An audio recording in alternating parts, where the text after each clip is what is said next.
Hello everyone, this is StrawberryShorty and we are back with the letter. Rebecca is going to meet Professor Andrew Clark. That's the same guy that Zachary met with. I don't know how she knows this dude. So, let's get started. Professor Andrew Clark has agreed to meet with me 2 days later in front of Luxbourne's public library. He has other commitments, but being a longtime family friend has its perks. I have my parents' connections to thank for that. Of course, I'm not the sort to impose on him often, but the situation is, well, it's not entirely bad, although it does require calling in a few favors from friends like him. Without a signature, I won't be able to gain access to the library's restricted section. If I want to get more in-depth information on the Ermengarde mansion, that is. That's simply what they choose to show to the public.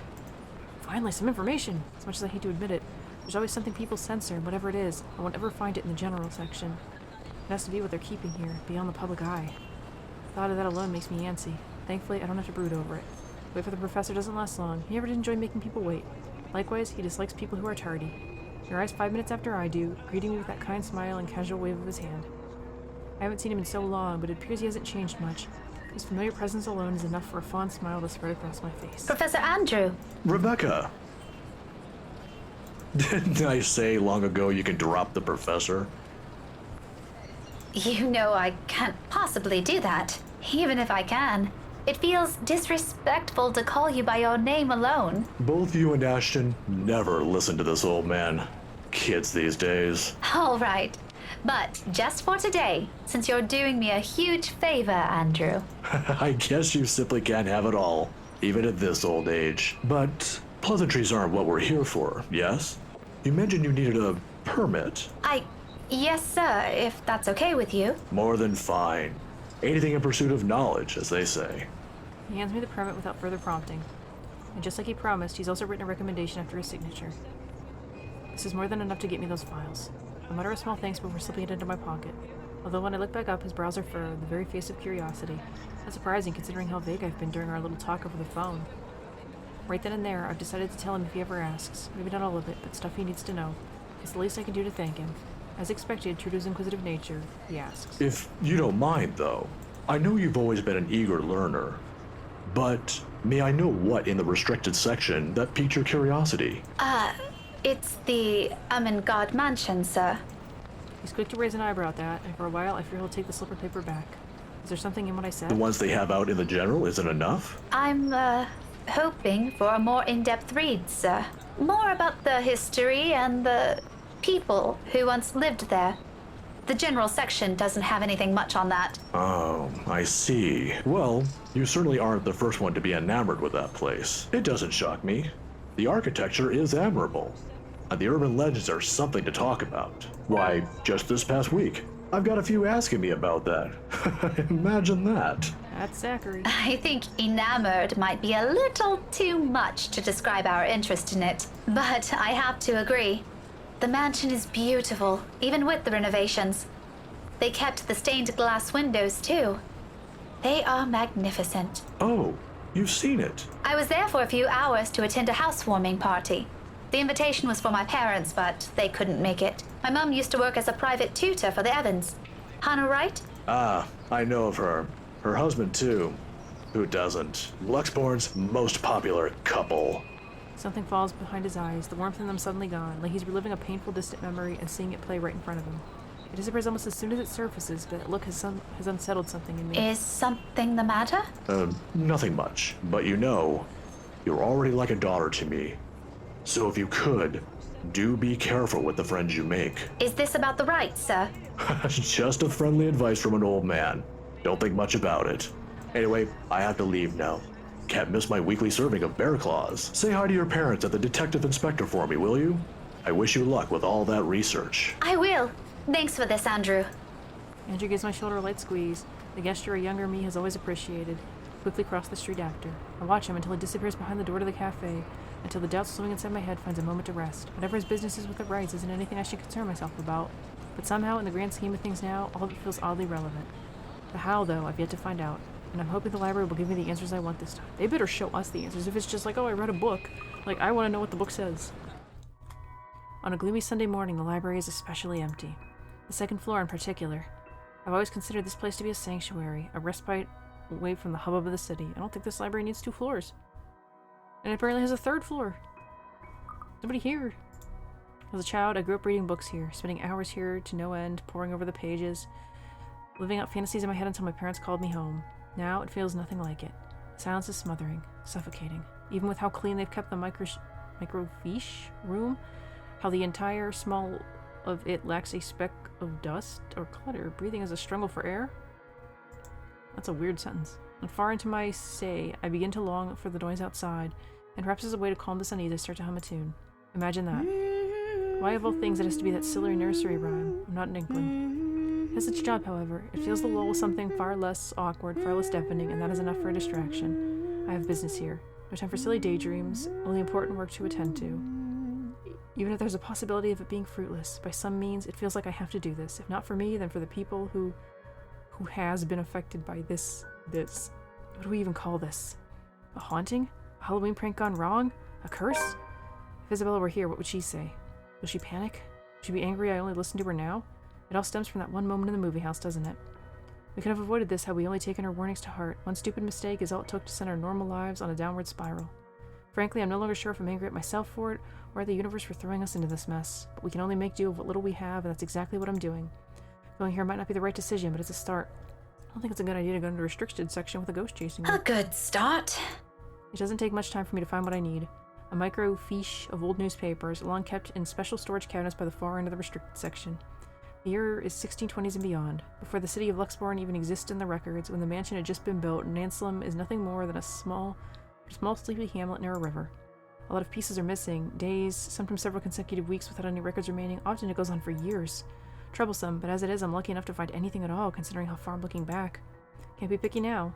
Can't waste time mulling over what record keepers of the old could have done to make this a breeze for me. I can still work with this. The faint whir of the microfiche machine keeps me company as I go over each slide, each image, hoping for something that goes beyond what the local lore knows. There are snippets, little mentions of the family that once settled in the house here and there, the usual singing of praises for the couple who helped brought up what was once a tiny settlement in a buzzing town. Nothing substantial, nothing I didn't know before. It continues on like this for a good while, until I come by the years after their deaths. The people of Anselm might have loved Lord William and Lady Elizabeth Ermengarde, mourning their passing, and held them in high esteem in the years after. But it was their daughter that was remembered fondly by the townspeople. Her parents built this town. Lady Charlotte was the one who made it prosper. Remarkable, considering it was a period of recovery from a bout of plague that killed half the town's population, including her parents. What the? It is a really weird-looking picture. That's what's surprising, though. Very last. Hare puts stop to local slave trade. Is that our ghost?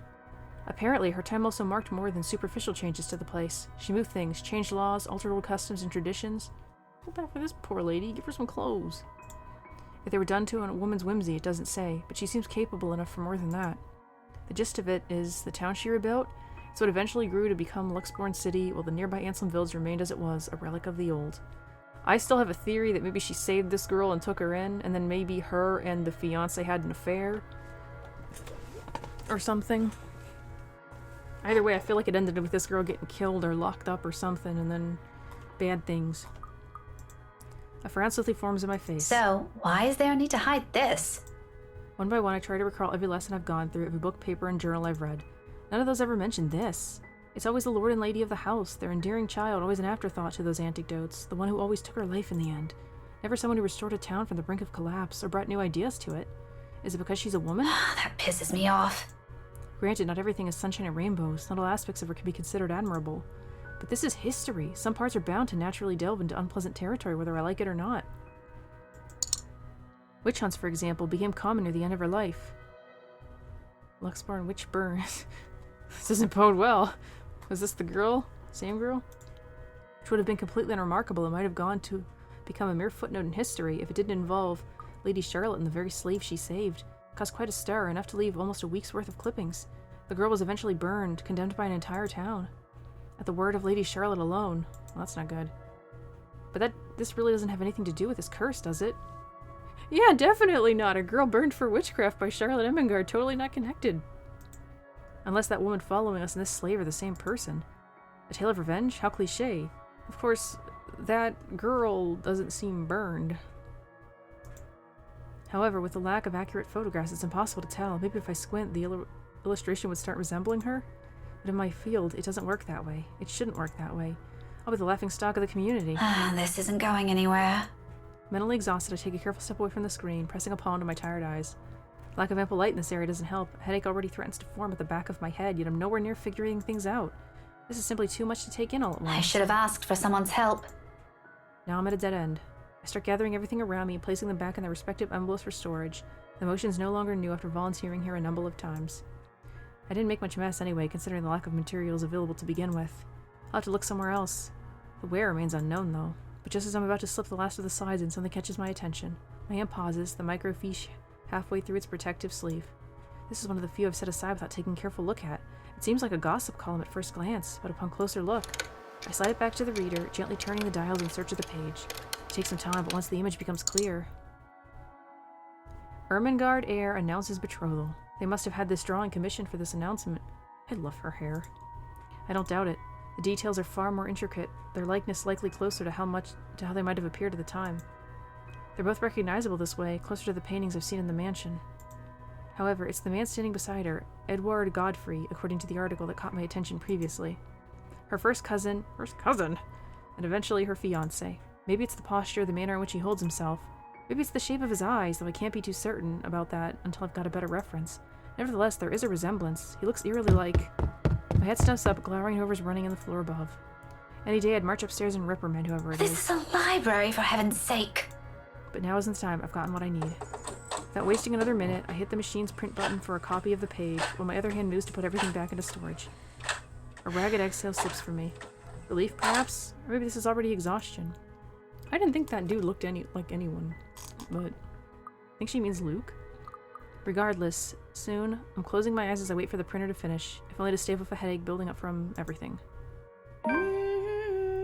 Sometime I began humming that same song again, for comfort. Despite my doubts about this, despite all the tension in my shoulders, this may be a small find, but at least I can start somewhere. We can start somewhere. There's a way out of this.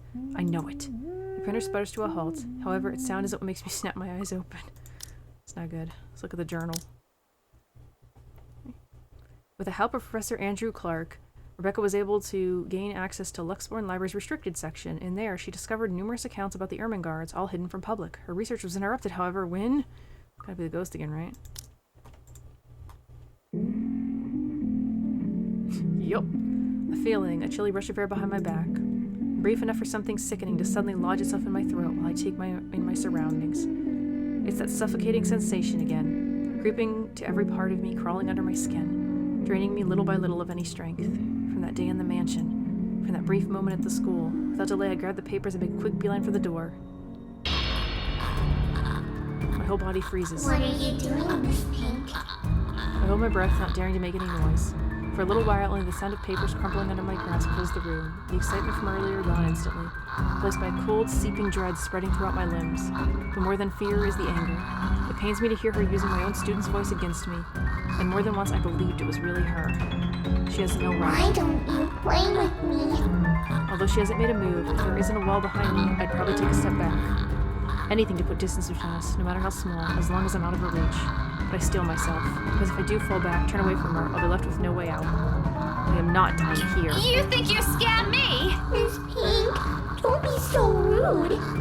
I'm waiting. I'm not afraid of you, you spook. This is one Scotswoman. You aren't getting into an early grave without a fight. Come at me. I really want her to punch the ghost. I'll expect she'll lunge, prove to me what a monster she is. Instead, all she gives is a smile, twisted and gnarled. It's as if time has crawled to a stop at the sight of it. A split-second decision, and before I know it, my body shifts. Eyes closing in anticipation, hand grabbing whatever's solid enough on the nearby table and hurling it at her. I don't bother looking at if whatever I threw hit its mark. I run, as fast as my legs can carry me, despite my heart threatening to burst out of my chest. But in this maze of bookshelves, with the whole place almost void of people,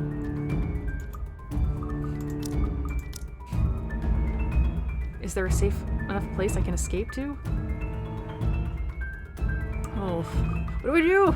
Like, I feel like realistically I'd head for the exit, but that seems like it's gonna be the wrong choice. I'm in for the door. If there is one, it is out of this room, out of this place. as far away from anyone could get from her. I can think about the rest of what I can do after I'm outside when there are other people I can ask for help, when she's not chasing me like this. There's no hesitation in my steps as I brace for the restricted sections door, head downstairs and go straight for the library's exit. Towards safety and a desperate bid for my life, library rules be damned. I can no longer hear her behind me, but I'm not taking any chances. Her breath almost escapes me as I near the door, alone more, when out of nowhere, a library cart careens from a blind corner and slams to my sides. My back hits the floor with a hard thud, the impact completely knocking the breath out of me. A copper tang of blood gradually spreads over my tongue as I fight to get my bearings back. I force myself to move, even with the excruciating pain coursing through my limbs. The exit's almost there, if only I can... There's no moment's respite. The next thing I know, there's a heavy weight atop me, and cold digits sliding around my neck, tight like a vice, pressing, closing in, leaving me gasping for air. Through my blurred vision, I can only make out the hateful glee, and her grip on my throat grows tighter. Desperation kicks in. My nails struggle against her firm grip, trying to pry her fingers away. Let me. Keep the slider within the green bar by holding the mouse in the arrow's direction. What this means? Too strong, hurt means too strong. I'm reloading.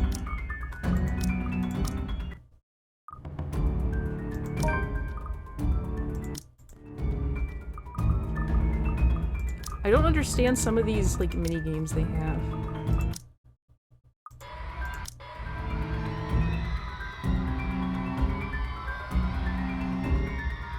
I think I get it now.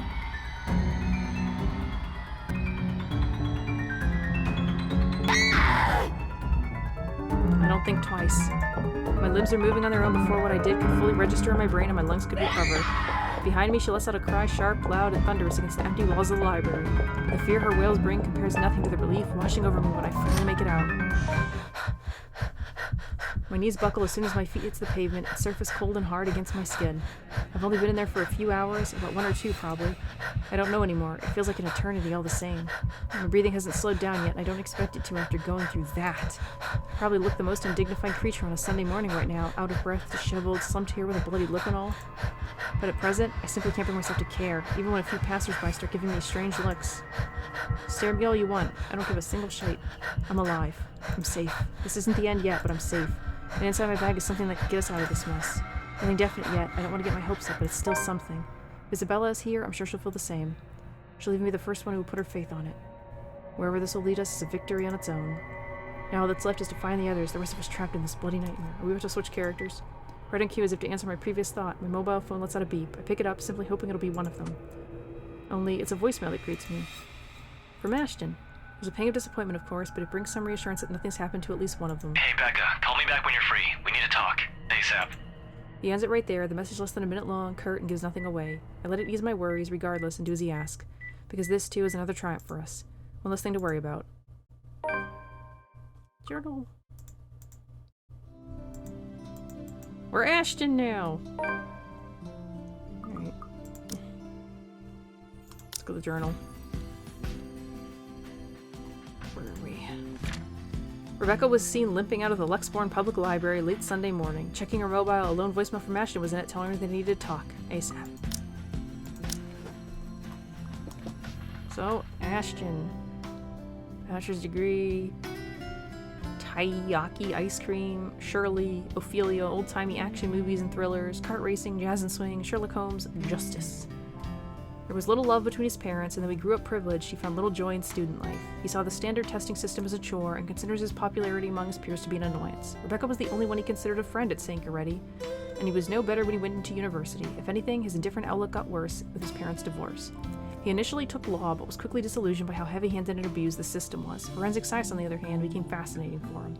He served a brief time as a police officer before he applied to join Lexbourne's Criminal Investigation Department. Early on, he was too eager to deal with justice, but his numerous years in service became quite the learning experience for him. Now, as a detective inspector, he's been assigned to his biggest case yet. So, we control Luke last? I have to believe that at the end we'll be controlling multiple characters, because I don't think they're just going to end it with one of them. Parties have never really been my thing. They're always such a hassle and take so much time off my day. Prior plans and commitments canceled, all for the sake of playing along with others. We gotta look at our relationships. We have such a low relationship with Luke. Can we end this being best friends with Luke? That'd be really funny. I mean, probably not, but it'd be funny. Well, Welcome everyone. We're starting really late with him. I hated him even as a child. Please, make yourselves at home. My mom often insisted. She'd slick back my hair, put me in one of those stuffy dinner jackets, and if there were any children around, urged me to make friends. Never mind how utterly loud or tedious it was all for the sake of keeping up appearances. To some extent, lies have already surrounded me long before I'd chosen what I wanted to do with my life. Luckily, there were easy ways to tune everything out, and much to my mom's frustration, I always managed to sneak my CD player along. I kept to myself and to my music, had my own little world, until I learned to observe. It's a simple matter of awareness, really. And for someone with keen eyes, a skewed necktie or a simple flick of wrist alone could tell volumes about a person. I still don't like parties, especially ones as big and fancy as the Wright's housewarming. However, when there's actual reason to go to them, I figure, they're not too bad. Be careful with Shirley, alright? Besides, like it or not, it's all part of the job. I'm here on a mission. One that has the name Luke Wright plastered all over it. You'd think the man would want to remain inconspicuous after his name was linked to several high-profile crimes across Luxburn. Granted, most of it have gone cold over the years, having stagnated without any lead or evidence. That still doesn't make him any less suspect. Yet here he is, throwing a party in his own backyard. Although having observed the man this past year, I'm not even shocked. He craves it, the damn spotlight. Constantly yearns for attention like a neglected puppy. Doesn't take a genius to figure out why he's nowhere to be found in his own party. But that's not the problem here. What pisses me off now is how far his reach extends, how close he has creeped into the lives of the people I care about. Again, like a stubborn itch you couldn't be rid of. First Professor Clark. Then there's Isabella. I also spotted Z-Man here a while ago, and now there's also Rebecca, apparently. Ashton? Becca? What are you doing here? I was invited. Really? I had no idea you were friends with the host. That explains things and makes this difficult all the same, as if getting a contact among the staff to sneak a name into the guest list wasn't hard enough. The guy almost ditched me last night might have placed another setback on my investigation if it wasn't for the generous tip. Then here comes Rebecca, another person to mind. Well, it's my parents, actually. But that's beside the point. What are you doing here? You hate parties. I still do. I'm just here on behalf of a friend. A necessary lie. I can't bring my own friends into this any further than what they found themselves in. Because if Luke Wright so much as harms a hair on either Zach's or Rebecca's heads, there will be hell to pay. Worrying about Isabella's brief dealings with him is stressing in itself already. I mean, she beat him with a book and kicked him into private areas, so she's done more harm to him, really. I doubt he'll attempt anything in front of other people, though. It would tarnish his glorious reputation, and he values appearances more than anything. That doesn't necessarily mean he isn't capable of it. More than, in fact, and on the off chance he does something, I wouldn't be responsible for my actions. That's rare. Do you have someone with you, then? Nope, just me. I won't be staying long. Oh, well, if that's the case, maybe you and I can... For Zach's and Rebecca's sakes, however, I really hope this will be simply another housewarming. Even though something tells me it's anything but. Call it a detective's intuition or whatever. When Luke Wright's involved, nothing good has ever come out of it. I can't let my guard down here. Even more so when a familiar car slows to a stop and out comes... Chief? My presence here might be odd, at best, but I have an excuse. One that this man handed to me himself a year ago, along with heavy dose of flattery for the newly promoted detective inspector. I still haven't mastered how this scrolling down thing works. For these... Well, there we go. Didn't work before. Can't exactly say the same for my good old boss, can I? Inspector, bartender, priest. Although to see him here, chatting it up with Luxborn's rich and famous, isn't such a big surprise in itself. No disrespect meant, but the guy is obviously a social climber. What is surprising is the fact that he seems all too eager to mingle with a person of interest's wife. Just what the hell are you doing here? Ashton, what's... Sorry, Becca. I need to... There's something I need to check for a bit. I'll talk to you later. Do you have a ride home? Who do we like the most? We're about tied with Isabella and Rebecca. That's probably the best for everyone's sake. We like Zachary the most, though. No, I had to take a cab here. My car wouldn't start this afternoon. But what about... What the is going on here? I told you to get that old thing checked before, didn't I? You can head back with me after this. Anyway, I gotta go. See ya. Be careful, okay? Hey, be careful! About what I don't want to draw attention to myself either, at least not until he's given me proper reason to spoil his little party. Thank you for the invite, Anna. Husband still missing, I see. I should be saying the same of your darling Rochelle, Lee. The doctors again. For now, the best I can do is wait and remain inconspicuous, especially with the chief here, whose motives are dubious at best. He wants to remain inconspicuous, but didn't bother to dress up. If it means having to pretend I don't know Zach or Rebecca or forcing myself to rub elbows with people I barely know, let alone like, then so be it. I can't involve anyone. Wandering is out of the question as well when there are guards and civvies stationed here and there. Sure, getting past them is something I could do with ease, but I'd rather not right now when I'm one of the few snooping and roaming about. It'd be best to try and do so once there's a crowd. See, I'm doing it again! Of people. And if their interior designer's drunken claims are to be believed. Yes, well, what about Lou? Should we file a missing persons report now, or do you want to wait 24 hours? He's around. You know, I can tell if someone's bluffing. It's all come down to how well I'll play my cards tonight.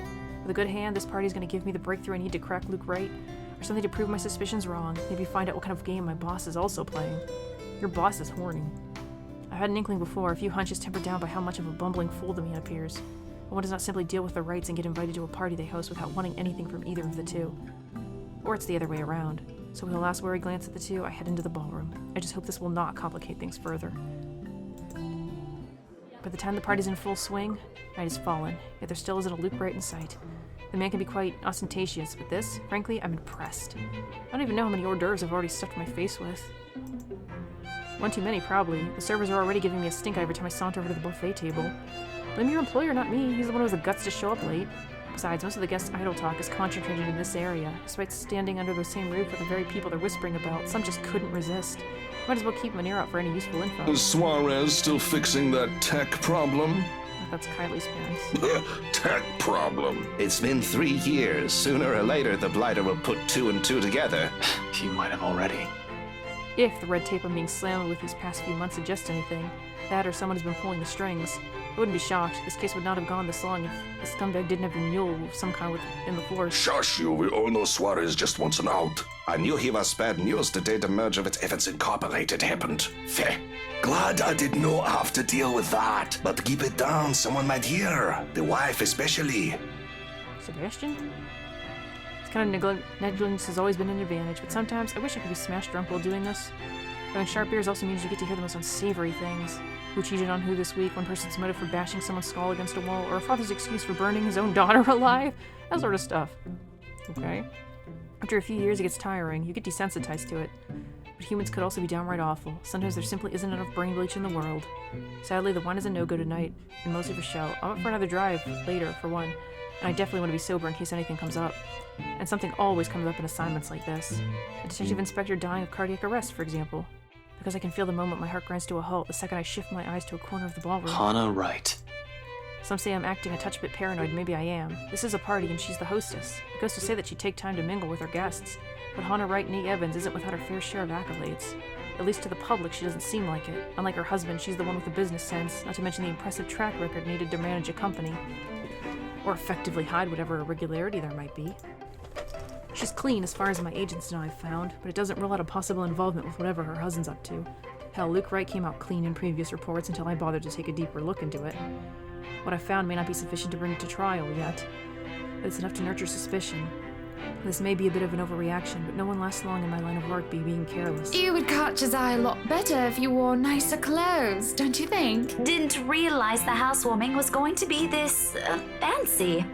I would have gone with a nice dress if I knew. I think it's just Rebecca has a really loud voice.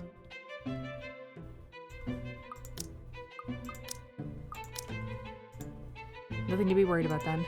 She's probably even more careful with appearances than her own husband, having grown up with the spotlight focused on her. Yet even knowing that, the anxiety stays. Has been here since the party started. I've brushed it off earlier. Who wouldn't feel edgy, right? I've gone undercover at a party hosted by the very person I'm investigating. That, in itself, is risky and has plenty of rooms for error. Usually, though, the tension passes around the first half hour or so. I've been trained to remain composed in situations like this. However, with each second I spend here, it only grows heavier and seeks to overwhelm. An odd feeling that someone's watching me instead. It has been like this since last week, but I should already be used to this. People would be looking at me no matter how small or big of a blip I am on their radar. That's what they do in these things. But when the feeling of eyes burning at my back lingers longer than necessary, I've been looking around every now and then to catch the culprit. No luck. And despite my efforts to push the sensation as far down as I could, tiny pinpricks continue to sting the back of my head, and the ghost of a cold touch creeps up my limbs, until my gaze switches back to Rebecca and Hannah Wright. She stands there, dark-haired and dirty, sticking out like a sore thumb.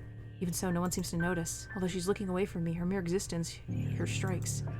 Disturbs. A sense of tunnel vision binds while I stand stock still and gape at her like my life depends on making sure she stays where she is. I feel trapped in her presence until another guest bumps into me, yanking me out of my stupor. Only then do I realize that I've been holding my breath. Before I can figure out what happened, she's gone. A quick scan of the room yields no sign of her. The party continues as if nothing's amiss. I'm not really one to judge, but I'm sure someone like that would not have been allowed into a fancy thing like this. What is the security even doing? Are they really that incompetent for someone so distinct to easily get in without notice? There should have been an outcry by now, particularly from the host. She's been standing almost an arm's length away from the woman, and yet she simply continues her talk with Rebecca. Oh, the professor! And your little Becky! My parents couldn't make it since they're in Scotland right now. And Mom says hi, by the way. Is there something in the food then? That I'm starting to see things? It couldn't have been the wine, though. I'm every bit as sober as when I first stepped off my car. Hors d'oeuvres? Why would anyone want to do that? Why would Luke Wright want to do that? He's fishy, but I couldn't see why he'd ever think it'd be a good idea to lace food he'd serve at his party, with someone like Chief Lee on his guest list to boot. He's been linked to narcotics trade, yep. However, that kind of tactic is below him. That much I could tell. Unless there's a mass murder waiting to happen here tonight, which I highly doubt. So... What the fuck was that? But there's no time to look deeper into this event even if I want to. Not when a telling silence comes upon the room and draws everyone's attention to the main doors of the ballroom. About damn time. Good evening, ladies and gents. Enjoying the party. I hope I'm not too late in welcoming you all to the Wright Mansion. I've been tailing this guy for a while now. Before that, I heard stories from previous officers who tackled this case, none of which are pleasant. Mind, I'm not counting the incident with Professor Clark yet. Pleasant is glossing over the gravity. What happened with Professor Clark? While Wright's good at covering whichever shady stuff he's doing, he's shown to be a really rotten guy. At least, that's the case when he thinks none of his peers are around to judge him. I lost track of how many counts of verbal abuse and harassment cases the guy could be pinned with. Standing in the same room as him doesn't make me want to punch him any less. Actually, the urge is stronger, but protocols. My case first and foremost. My own opinion of the man shouldn't get ahead of my purpose here. If I want to put him in his place, it should be in court with all the proper charges filed against him. And I'll only be able to do that once I gather enough evidence to pin this bastard down. Welcome, one and all, to our humble abode. Tonight, if you have yet to find yourself in your roles, you are our ladies and lords of the court of your king and queen, if you would excuse my presumptuousness. So, enjoy the feast that has been laid out for your senses as we only allowed the best to be served. Enjoy the rest of your night, everyone. Suppressing my annoyance, I prepare to step away from the crowd. Amidst the cheers and claps, now is as good a time as any to move. Try to find that something that McCullough woman talked about. In the first place, I have no plans to actually shake hands with the slimeball himself. A fake smile is plastered on my face while I pretend to listen to one of the other guests gossiping about him. I was slowly inching out of the ballroom. Unfortunately, before I could get any further... Are you feeling ill, Rochelle? Perhaps you need to sit down and... Rich people only have two ways to resolve their mess. Either they quietly deal with it behind closed doors, or they create an even greater problem out of it and it just blows up in everyone's faces one way or the other. Fun. No! Shut it, you munter! I ain't talking to you! I'm talking to this scumbag over here! You bloody bastard standing there with your smarmy smile! Not even a few seconds in, and this is already proving itself to be a big public spectacle. Why spend money on a television to buy daytime soap operas? You could just go to one of these parties and see the action unfold in real life. Get free food, too. Really, if I were an actual guest, I'd just take this as some sordid form of amusement. Watch your tongue! You're on thin ice, Rochelle. Where's your husband? Who even invited you? But I'm not a guest who's here for a good time. I need to focus on him even through this whole sorry tale. So I wait, I listen, I observe. Interesting, isn't it, though? That's the Chief Inspector's wife.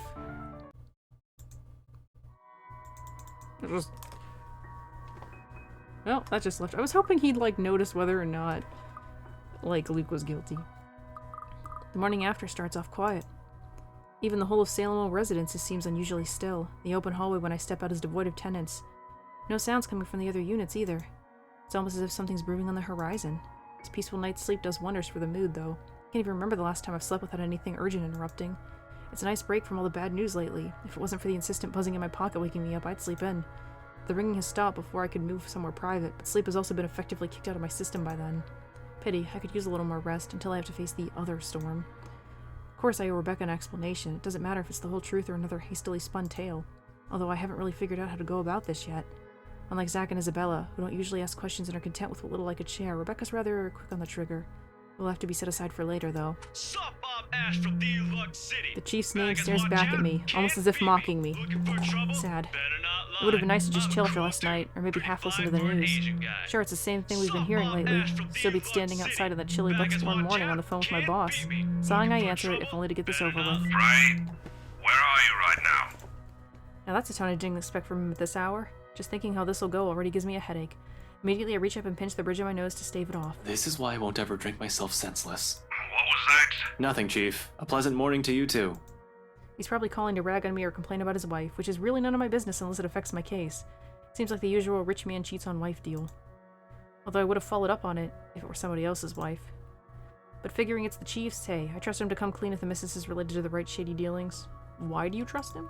This is why I left before they even hauled the woman out last night. I'm not going to go around investigating cheating husbands and wives, when it's probably just that.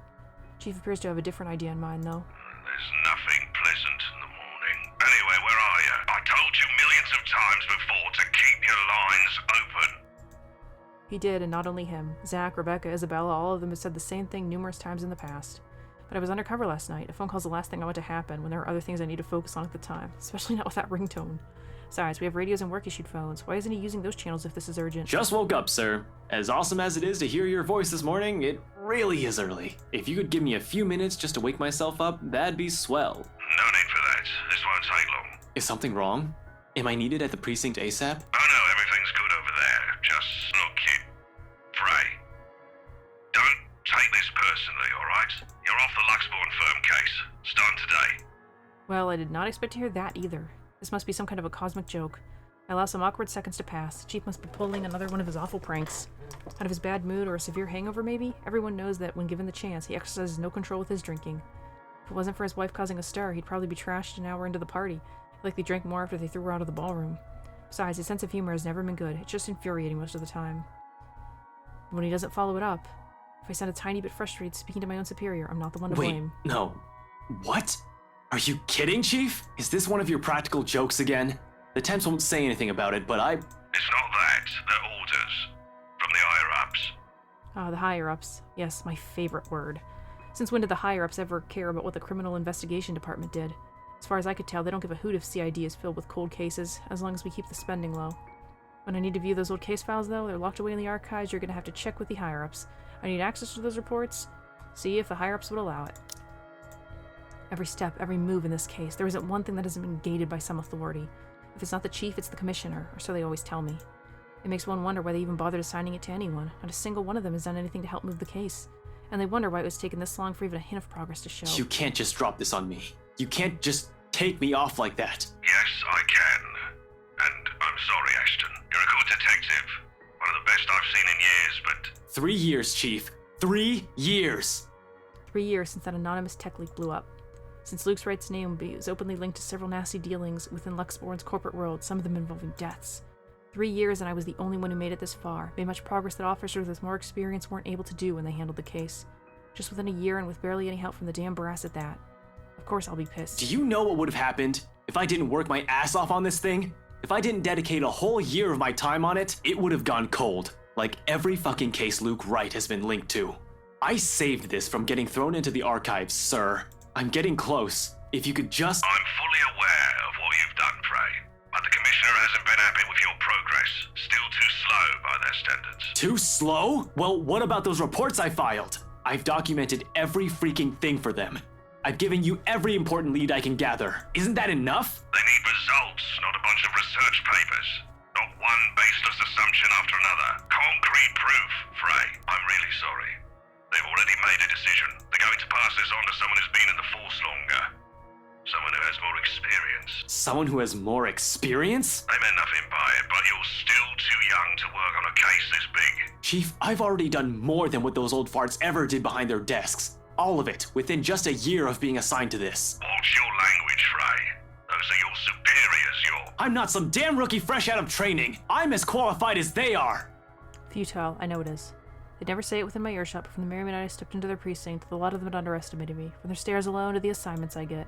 To them, I'm still just a kid, too young, too green, too inexperienced. And once they pull that card on me, every argument I have gets thrown out the window. No matter how logical it is, how much I've accomplished, what the record says, or the amount of work I've put into every investigation they've thrown my way. We're all aware of your skills, kid. You wouldn't have that badge and rank if you weren't good enough. However, this case is just not for you. Too high profile, too risky to put a good officer like you in harm's way. Can he even hear himself? The reasoning's odd in itself. No one joins this line of work without knowing the dangers of it. Don't I get a second chance? You said it yourself. I'm a good detective. It'll just be a matter of time before we can close this. It doesn't matter what I think, Frey. You're off the case, and that's final. I expect all related files and documents on my desk by Monday morning. So I have until Monday morning to solve this. And don't even try to go touch anything. I know how hard-headed and determined you are. Chief, please. A few more weeks. I'll have the proper evidence left on your desk by then. I swear it won't take longer than that. Afraid it's too late, boy. I've already informed the other officers. You aren't to be allowed access until you've been given a new assignment. Hell, just keep out of the precinct, Frey. Take the weekend off. Seriously, Chief, is this about last night? If this is about me being at that party, I have a good reason for— You were at the party. Uh-oh. It makes me pause. His wary tone, the sudden careful note in his voice. Slowly, a frown forms on my face, my eyebrows knitting together in confusion. Much as I hate to say this about my own boss, there's also suspicion in it. Hard not to think of it that way, seeing how he acted around Hannah Wright last night. Is he worried? Why should he be? Everyone who's anyone was invited. I didn't doubt for a second why he'd received an invite, even if his press is questionable. There's something wrong, and I've unintentionally walked into it. All I have is a sneaking suspicion, but when one looks at this from a different angle, put everything together, why the hell I've been taken off the case might be for the same reason he was there in the first place. Fuck. Yes, Chief, I was. For a good reason. What were you doing there? I know we don't have a strict rule against attending functions, but that was— He coughs, and it almost sounds like he's choking on his own excuses, lies. I don't want to accuse him of anything yet. He's someone I've respected since I joined LPD, even with his bizarre sense of humor and tendency to procrastinate. He's obviously competent enough to get the job done. He wouldn't be Chief Inspector of Luxembourg Police if he wasn't. He wouldn't last years in service without some track record backing him. I have never trusted him. Unless that too is a fluke, and what's backing him is not something, but someone. Oh shit. Fucking hell. Fucking— Chief Harvey, about last night with the— Why does it matter, Frey? This isn't about that. Why does it matter? Why does it matter? I'll recite the whole damn oath we've taken up upon being sworn into service if I can, but at this point it seems too late to remind him of that. He's probably already moved from serving and protecting people to serving and protecting his own interests. Damn it. I suspected the upper brass of this, even the lower rank subordinates of the force, but for my own boss? No wonder that leak didn't lead anywhere. Someone closer might have been pulling the strings. I might have been set up to fail long before the fucking case had been assigned to me. But I don't want to just give this up. I don't want to believe I've wasted an entire year for this. I don't want this to be the kind of news to tell Professor Clark after all those promises I've given the man. I just want to know, sir, at the party, with Luke and Hannah Wright, you were— Monday, Detective Inspector. First thing in the morning. Every copy of the files you have, I want to see it all on my table. Understood? Nope. This isn't— Frey, am I understood? What else can I do other than smile and nod? With my own superior expecting an answer, using that tone, brushing my questions off as easy as discarding a dead body. Yes, sir. He cuts the line as soon as the words are out. You're off the case, Frey. Just like that. Timeline. Ugh. Ashton Frey received a phone call from the Chief of Luxembourg Police, first thing in the morning, informing him that he had been taken off the Luxembourg firm case. Although his protests fell on deaf ears, this sudden turn of events proved a hunch. Anyway, this still caught me off guard. I discovered years ago how different the actual thing is, how far from reality everything I've believed in as a dreamy-eyed kid. There are no high-speed pursuits every day, no thrilling gunfights or exciting cases every step of the way. Only paperwork, lots of red tape, and dealing with the politics and bureaucracy. I set out to change things, hoping it'll make things better for the people I care about. It ended up changing me instead. Serves me right for being too idealistic, I guess. This is probably the universe telling me that it's better to remain the skeptic I really am. Now, here I am, standing useless. Can't even do anything but grit my teeth and kick the wall. The bastard didn't even acknowledge my response. What did the poor wall ever do to you? Figures Rebecca would be the one to find me in this embarrassing state. Honestly, I don't like it when she sees me like this, which seems to happen a lot, regardless of what I want. Rebecca, now's not a good time. The concern I expect from her when I turn isn't there, however. Instead, she just looks, well, the storm I left brewing last night, it's right there on her face, ready to be unleashed. When is it ever a good time for you? You're always so busy with everything now. Now I find you here, sneaking out without even bothering with a proper goodbye. Not even a word. Really, I'm starting to think you're just keeping me around for my couch and my cooking. Becca, it's not what you're thinking. I wasn't planning on sneaking out. I was going to say goodbye. I just had to take this call. Although, I'm not gonna lie, couch is great. 10 out of 10. Would sleep again. Stop it with the jokes, Ashton. I'm not in the mood. Her bitterness is not lost on me, but at this point our friendship and our lies, how does she still expect me to answer that? What am I supposed to tell her now? Are you still mad about last night? She merely raises an eyebrow at me, which to be honest is all the response I need. Seeing her like this makes me believe those things Z-Man says, the part Rebecca scares him sometimes. I've certainly seen this more than once already. But the familiarity of it doesn't take away from the downhill turn this conversation's starting to take. Only an awkward cough serves as a way to stall. Okay, course you're still mad. But whatever happened last night, I really am sorry. I'll as many times as you want. If you want, I'd even kneel or something. Ashton, an apology is nice and all. Alright, fine, okay. Where do you want to start? Oh, I don't know. I've honestly... I wasn't... The drive up there... Come on, Ash! For the whole evening? For the whole party? Please, don't tell me that's all you did. Because I've never known you as someone who pigs out. Seriously, her voice is really loud. You even took great lengths to avoid me. Should I also mention how you ignored Zach? Sometimes I get the feeling you don't want to be seen with us in public. Some friendship, huh? You know it's not like that. It's never going to be like that, Becca. I'll ask this again. Just what were you up to during the party? Just tell What her. were you doing that you couldn't even take 2 seconds to make time for your friends? I couldn't even look her in the eye. It wasn't that I wanted to avoid them. I did it to keep Zach safe, to keep Rebecca safe. Just in case. Client or family friend, it was still a party hosted by a person of interest, by a man accused years ago of murdering a person's wife to get what he wanted. Not Professor Clark's wife. But then Chief showed up. Hannah Wright happened. And Luke Wright just can't be bothered to die peacefully somewhere. All of a sudden, none of my original reasons mattered. If it was found out, right then and there, hell if Zach and Rebecca's connection with me was found out, who knows what might have happened. But Rebecca doesn't understand that, doesn't understand what I can and can't say to keep them from harm. Just tell her! It's all in her eyes and the tight line of her lips and her furrowed brows, the hurt. This day is just off to a wonderful start. First my case, now Becca. How do I even go about this?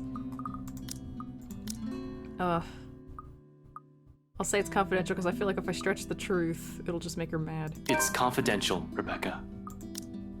Well, she doesn't hate us, so... I wonder how many times I've told her that. And not just her, my dad, my mom, Zach, and even Isabella. How many times have I told them what essentially boiled down to mind your own business, to make sure they're all safe, to keep them out of danger? Again, you could just tell them. I'm pretty sure there's no reason you can't. Like, I could understand not wanting to tell, say, Mary Ann, because she's already kind of involved, and if she starts acting weird around Luke, it would be a problem, but, like, you could just tell Rebecca. My job isn't a game. It isn't as glamorous as the television portrays it to be. I had thought so too as a child. I was so clueless back then, wasn't I? Boy, did I learn. The good guy doesn't always win, justice isn't always served, investigation is not looking at a crime scene when you get to a eureka moment.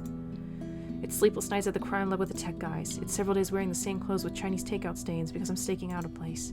It's frustration when bureaucracy hinders you from looking into a case any further, or when you know the suspect is guilty but they get away scot-free on a technicality.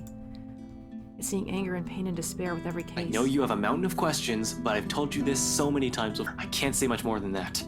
Still, the look on Rebecca's face, the resentment and the pain, it hurts me as well to think that I'm the cause of that. It's a familiar one too, something I've seen a lot over the years. I wonder how long it'll take before Zach starts giving me the same one.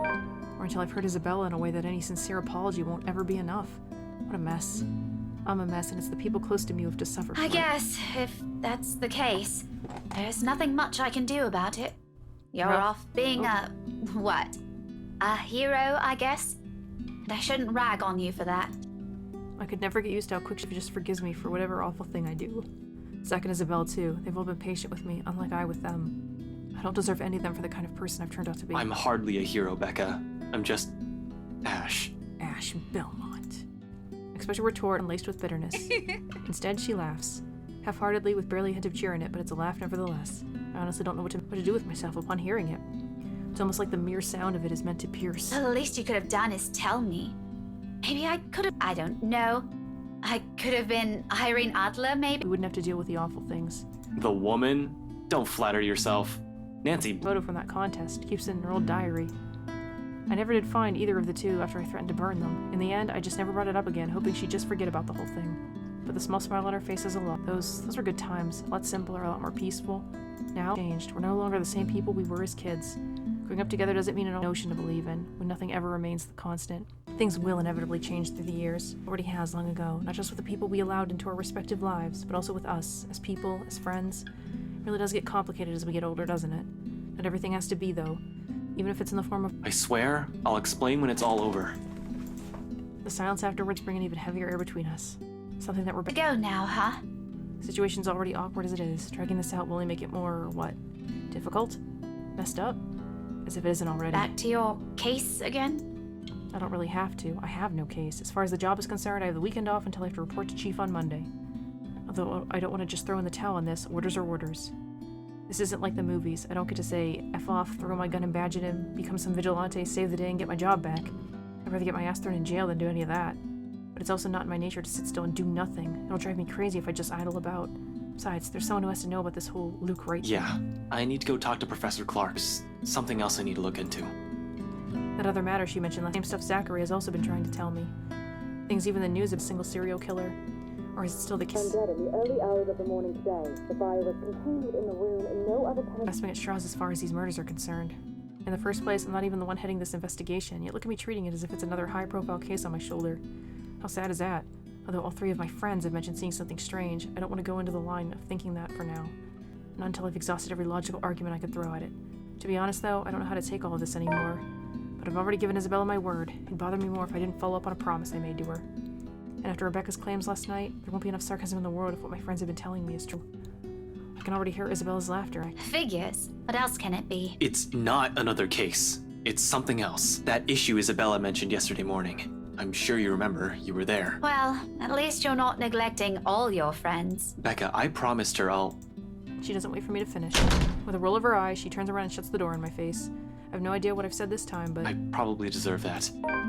We just have to fix this some other time. By then her temperature's sure to have cooled off significantly. I don't know if you met her. Rebecca confronted Ashton about what happened at the party the night before. Unable to tell her any details, the letter simply admitted it was confidential. Although Rebecca accepted this, her displeasure remained evident on her face. So those two are gonna go do something. Hopefully.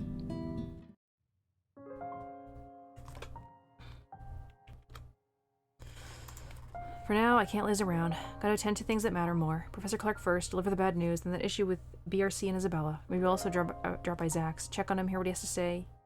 He's also read that damn letter. He's also been saying odd things about a bunch of photographs. Might as well, while I'm here, playing a paranormal detective. Or was it supernatural? I can't remember. Whatever, it wouldn't hurt anyone if I tried to get to the bottom of this. Nothing comes out of this? Good. Everyone can shut up about the stupid curse and we can get back on track with our lives. On to more important stuff. If there is something... Are you two done? There's a moment of confusion when I don't see her familiar ponytail about, only to find her standing behind the door to her apartment seconds later. Isabella holds it open, though only slightly, as if to hide from anyone who might happen to pass by. This early and on a lazy weekend, I doubt anyone would. From the gap and what little light there is behind her, I could make out the appearance of someone who had clearly just gotten off from bed. Hair in complete disarray, eyes still heavy with sleep, and a small pout on her lips. She hasn't even gotten out of her pajamas. I look away long before my sense of decorum kicks in. We might be friends. I'll even say we've grown close over the years, but that doesn't extend beyond the bounds of propriety. Christ, even Rebecca never greets early visitors in her sleep clothes. And maybe it's our fault she's up this early. Still, he makes a slow crawl up my neck, one that I quickly downplay with a solid cough. Isabella, you're up early. Lame. No, I'm not. I'm usually up at this hour. You're the one that usually sucks at getting up early. How strange, your sleep clothes is what you normally wear. Says the person who looks like she's just fallen out of bed. Instead of the usual quip, she simply averts her gaze to some point beside her, and although it only flashes briefly across her face, an expression of hurt flickers in her eyes. It disappears the second she turns her attention back to me, but that moment has set a worried twitch to my stomach. I've seen it on her plenty of times before, just never in a manner that unsettles. It feels, I don't know, off this time? I didn't say anything wrong, did I? Hey, are you... Anyway, was that Becca with you? You both sound like Mama and Papa when they fight. You're awfully loud. If we get another memo from the landlady, I'm asking the guard to ban you from ever entering this place. Me? Becca's the one almost shouting. Yeah, well, she lives here. You don't. You have no excuse. You're the suspicious-looking person. Thanks. Glad at least one person appreciates how I pretty up this place. Don't flatter yourself. This place would be so much better without having to see your face every few days. She followed it up with another pout, but her ruffled up appearance, particularly how puffy her eyes are, I noticed just now, takes away from the intimidating effect she's trying to show. Really, right now, she just looks more like an angry puppy. I might have laughed at it, not giving me another nagging sense that something is definitely wrong with her.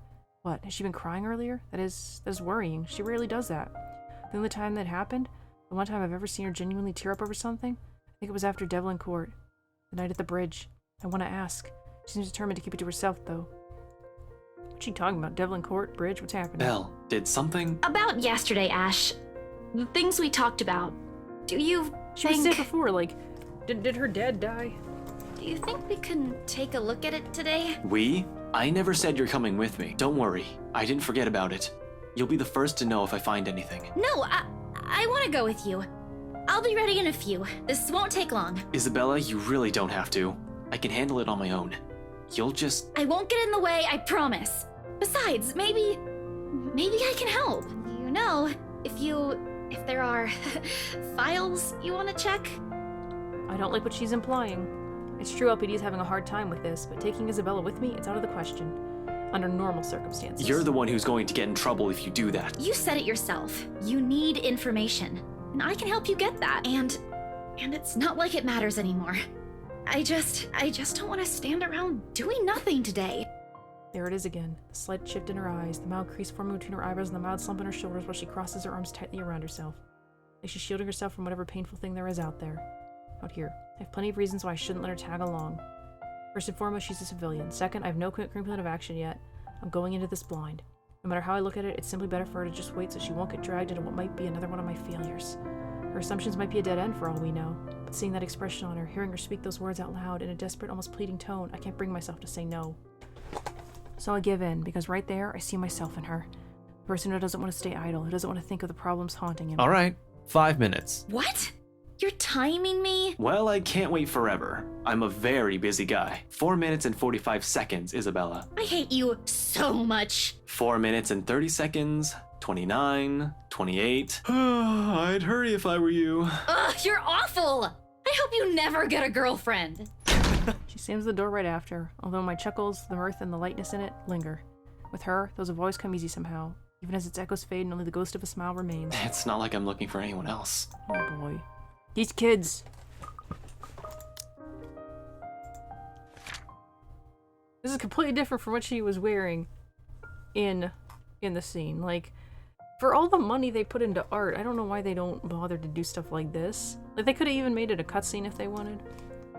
Like, they did the same thing where she shows up at a party and she's just wearing her normal clothes. Like, it doesn't really seem believable that you go to a fancy house party and not wear something a little nicer. To start by the ruckus outside her unit, Isabella reprimanded Ashton for the noise. The latter noted her disheveled appearance and puffy eyes, although before he could ask about it, she brought up the issue with the BRC again and insisted they both look into it that night. I want to tell her. It's not because I can't. I won't. I'm the one who has chosen not to until I fix myself, until I found myself underneath all that guilt and those lies I've been telling all these years. Because no matter how heavy the weight of these feelings are, I am not yet worthy of them. Of her. Until then, little words and gestures are the only things I can offer. Minor stuff such as digging deeper into this thing with BRC in order to ease her worries. Not even sure if this will give us anything. Unlike with the firm case, which I already have proper leads on, I'm just going by her word on this. Speaking of the Luxborn firm case, I still have to inform the professor. The apprehension's there for sure. I've made a lot of promises to that man, and I would have preferred to tell him in person, not over the phone. But it's better for him to hear it from me rather than a stranger. The railings offer steady support while I wait for him to answer. I'd like to think I can do this without losing my nerve. My grip on the bar surely tightens once the call connects. Ashton! Not running today, Professor? He's usually at the park on late Saturday mornings, as long as it isn't raining cats and dogs. Keeps him young and healthy, he says, and he's certainly fit for a man his age with a sedentary job. Oh, no, not today. He's definitely at the usual place, though. Cheers and laughter, likely from children and families, filter through the receiver. I tend to avoid the park precisely because of this. No use reminding myself of the could-haves when it's already over. Mom's doing well with her career. Tad's also fine the last time I visited. Although neither remarried, they're both content with their lives as it is. I'm probably the only one still caught up with it, hence my aversion. But all in all, it's still a pleasant sight to see if you're the kind who takes joy in sights such as Professor Clark does. Just thought I'd enjoy the nice weather before it takes a turn for the norm again. Not to what do I owe the pleasure? The guy certainly seems happy right now in any case. I almost don't want to break the news to him. But it's better to get this off quick as long as he doesn't shoot the messenger. He's not the type, however, along how resentment can change a person, even someone as mild-mannered as a professor. I was hoping to talk to you about the case. I suppose I'm just the downer today. As soon as I say those words, he pauses, and the lightness in his voice is gone in an instant. Every time we talked about this in the past, he does that. He's probably trying to gauge the situation based on the tone of my voice. Perhaps it's a good thing I'm delivering this news through the phone. Who knows what he'll see in my face and my mannerisms.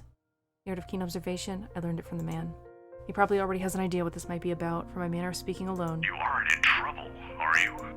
For a second I hesitate, looking at the dirt beneath my shoes. But I manage, eventually. After a long, ragged draw of breath, I pick up where I've left off, though still fumbling with my words. Well, I'm in a bit of trouble, if you can call it that. Ashton! He only assumes that tone when there's a reprimand at its heels. But I'm not in danger or anything. You've said that same excuse a million times before, Detective Inspector. That exhausted rasp in your voice tells a different story. It's nothing like what you're thinking. Don't worry. I was taken off the Luxborn firm case. I expect anger, frustration, maybe even disappointment, but all he gives me is a small sigh of relief. Is that so? Well, at release you aren't in danger. Liz wouldn't be too happy if she heard you right now. Liz. Auntie Liz, she insisted I call her, his late wife. A sweet-tempered woman by so many standards. They were never blessed with kids and contented herself with simply managing their bakery. But she's the closest I had to a mom in the few years I had known her, the professor too. In the absence of my own parents in my life, the two filled the ache their divorce left in me. Believe me, you'd get an earful. You don't want to show up on her doorstep looking like you haven't slept a wink either. How many years has it been since? 9? 10? I can still remember it vividly, two men, privileged briefcases in hand, and a stern look on each of their faces. They were already frequent visitors to the bakery for a few months. Something about the lot being a prime property in downtown Luxbourne. I think they were hoping to settle a deal with them, but neither of the couple gave in to their demands. Why should they? That quaint little shop was a dream for them. Aunt Liz sent me home early that night after a fruitless wait for the professor. The next morning, news of a bakery razed to the ground had spread across the whole city. One casualty. A few weeks later, the property was sold to Wright Enterprise. A booking hotel now stands in its place. Of course, an investigation was launched after the incident. The name Luke Wright was briefly at the center of it, but with a lack of any evidence, the case ultimately went cold. The professor hides it well, however, I can tell that he hates the man to this day. Might even blame Luke Wright for every tragedy that happens in the city. He has never blamed me, though, when I'm as equally responsible. I knew something's off the moment those men stepped inside the shop. I could have saved her that night. I could have prevented anything from happening to her, called for help or whatever. I didn't. So it continues to eat me today. Until today, the guilt. The Luxbourne firm case would have been our best chance at reopening that cold case. If we could prove Luke right of his crimes. Instead, we're back to square one. Yet all he has for me are words of comfort, to think he can still be this concerned about me after my carelessness, after I've broken another promise a second time. People never cease to amaze me. You might think that you have failed as an officer.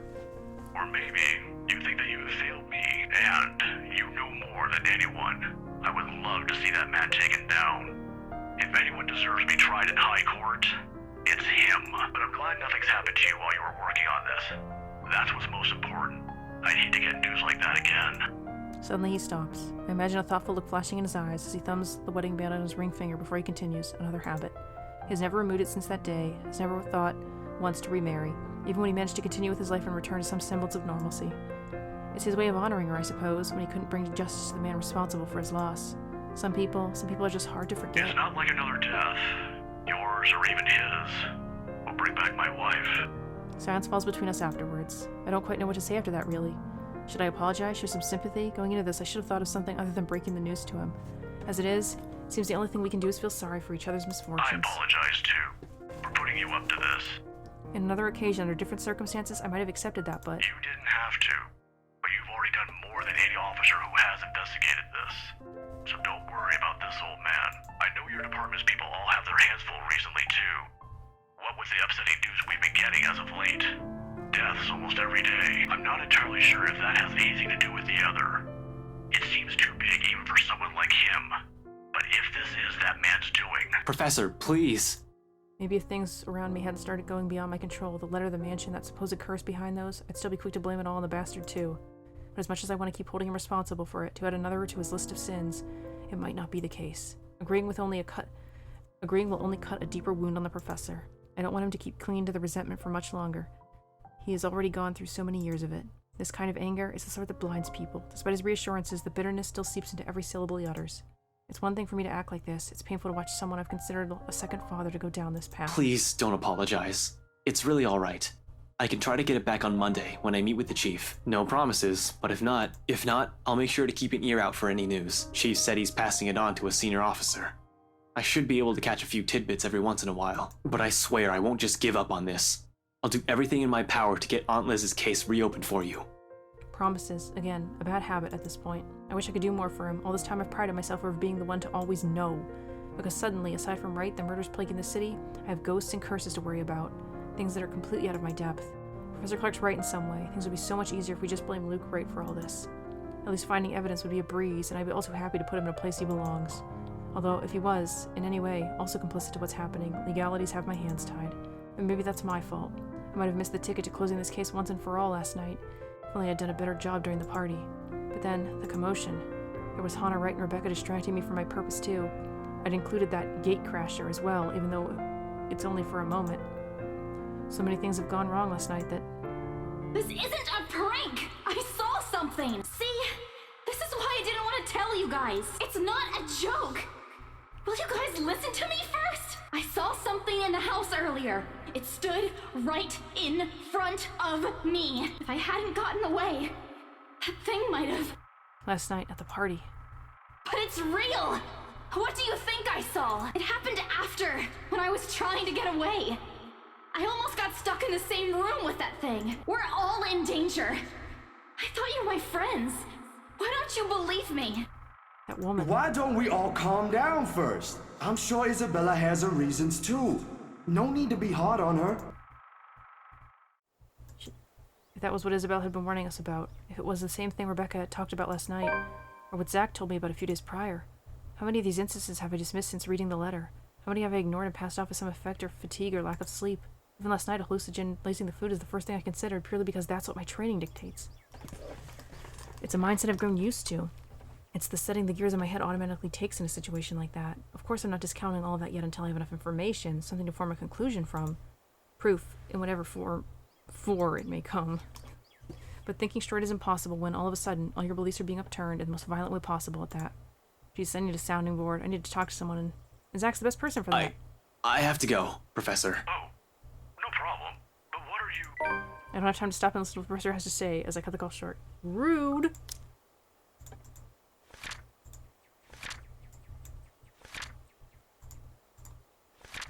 While waiting for Isabella, Ashton called Professor Andrew Clark to inform him of his dismissal from the Luxborn firm case. While Andrew assured him that it was fine, the detective promised to keep an eye on the case. However, realization cut the conversation short. It really was a random realization. In the same second, Isabella emerges from her apartment, fully dressed and ready for the day. As usual, she greets me with a smile, but it just falls as fast as when she catches a glimpse of my face. Shame. It would have been the first comforting thing I see today. It annoys me that I'm partially responsible for the word when replacing it. I must look close to a picture of someone choking or dying because there's nothing but concern in the first word she speaks. Ash, are you... Do you need to go to the bathroom? Yeah, no, I don't, okay? But we should hurry. Come on, don't forget to lock your door. Seriously, you look like you're about to fall over. Are you alright? Because if you're planning to faint right here, I won't be able to carry you. I think we could drag him inside. Yes, don't mind me. I just remembered some stuff from last night. I need to talk to Z-Man about this. Mind if we drop by his place first? Shouldn't we call him? To let him know? It's still pretty early, though we'd probably arrive there around noon. Also, what do you mean about this? Is Zach... He was also there when I opened the letter, right? He read it too. I'm sure he's fine, but it wouldn't hurt to check on him. To make sure. See if he'll say the same things you told me yesterday. If he's also been seeing things, if it's also the same one I saw last night. I'm not saying there's really a curse yet, but we have to look at this from every possible angle. And don't worry, he won't mind. He's probably just watching TV right now. Let's go. Okay, but speak up if you're not feeling well.